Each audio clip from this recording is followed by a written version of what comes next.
This is OwlUp, where learning happens in minutes, not hours. For a deeper journey, explore all our courses at owlup.co. Now, let's dive in. I'm sorry can make people trust you again, even when they don't actually believe your excuse.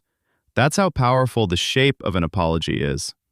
In this episode, we'll step inside 3 very different apologies and ask, why does one heal while another quietly makes things worse? 35%.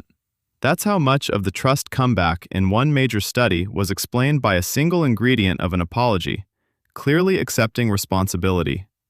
Not the tears, not the perfect wording, just owning what you did. In this episode, we'll zoom in on what researchers keep finding when they analyze apologies that actually land. Across conflicts as different as medical errors, corporate scandals, and family blow-ups, 6 elements show up again and again when people say, okay, that felt real. We'll look at why mistakes were made stalls healing for brands and relationships alike, why so many doctors are now legally protected when they say, I'm sorry, and how you can borrow these same structures in your own life without sounding robotic, performative, or like a PR statement masquerading as care. Here's the twist. You can hit all the right notes in an apology and still leave the other person cold if it feels scripted or incomplete. Think of the 6 elements less like a checklist and more like ingredients in a recipe. Leave one out, and the whole dish tastes slightly off.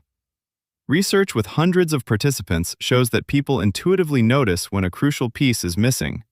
No clear what I did, no sense of repair, no sign anything will change. In everyday life, that's why a quick sorry after a sharp text lands differently than a slow, specific response that actually absorbs the impact. Meaningful apologies look simple from the outside, but inside, they're doing at least 6 jobs at once. Most of us intuitively hit 1 or 2, the rest take practice. Start with the first job, naming what actually happened. Not, I messed up in a foggy way, but I raised my voice at you in front of the team. That level of precision signals you're not trying to slide past the uncomfortable part. In the Ohio State study of 755 people, participants consistently rated apologies as more sincere when the offense was described concretely, not vaguely. Specifics show you've replayed the tape, not just the feeling of guilt. The second job is owning your part without dilution. I was tired can be true and still undercut the apology if it becomes the headline. Linguists notice this in tiny word choices. I'm sorry you felt hurt keeps the harm on their side of the net. I hurt you by canceling last minute pulls it back to yours. The research finding that responsibility carries the biggest weight isn't about melodramatic self-blame. It's about removing doubt that you see your actual impact. Then there's remorse. People aren't only listening for the words, I'm sorry, they're scanning for cost. Did apologizing cost you comfort, ego, status? That's partly why corporate non-apologies backfire. Regret any inconvenience sounds like an automated refund, not a human being who had to sit with discomfort and reconsider their choices. Genuine remorse often shows up in the pauses, the changed tone, the way you let their reaction land without rushing to say, but. Explanation is where many apologies go off the rails.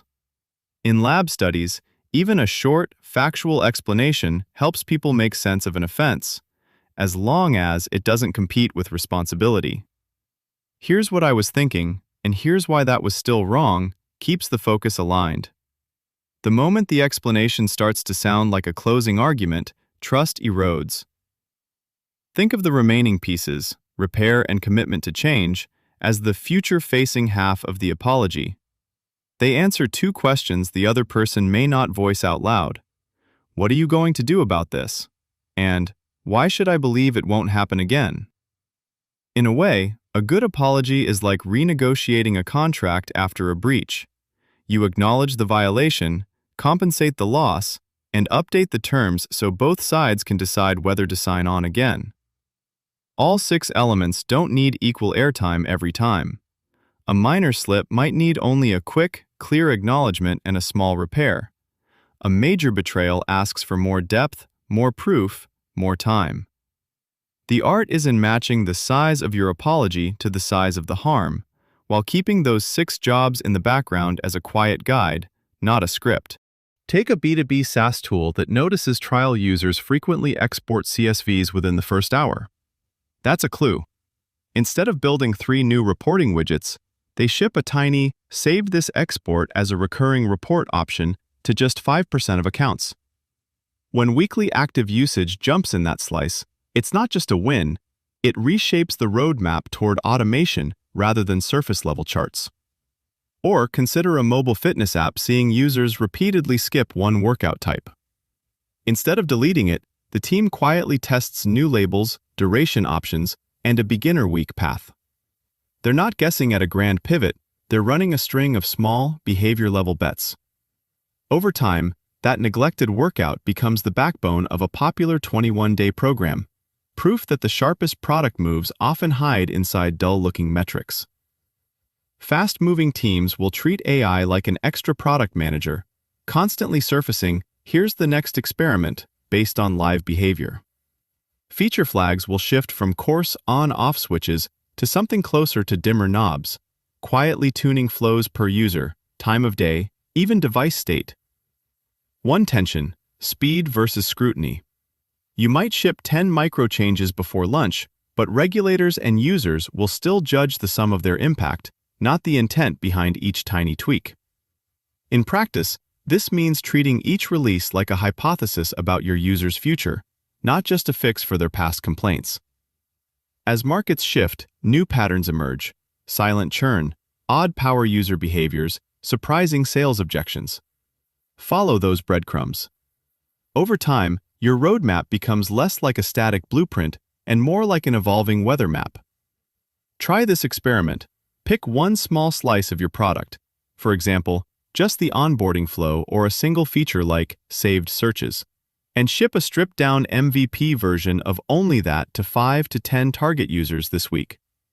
For 48 hours, watch exactly what they do using a simple analytics setup, for example, event tracking on clicks, time to first action, and drop-off points, and commit to not explaining the feature to them at all. After you've seen the real behavior, make one tiny iteration, like changing copy, moving a button, or adjusting the default setting, ship it again to the next 5 to 10 users, and compare the numbers. Keep the version that performs better, and repeat once more so you've run at least 2 full MVP iterate loops by the end of the week. This was OwlUp, your daily step forward. This series continues with more chapters on OwlUp.co. Visit OwlUp.co to access the complete course and continue your learning journey. See you there!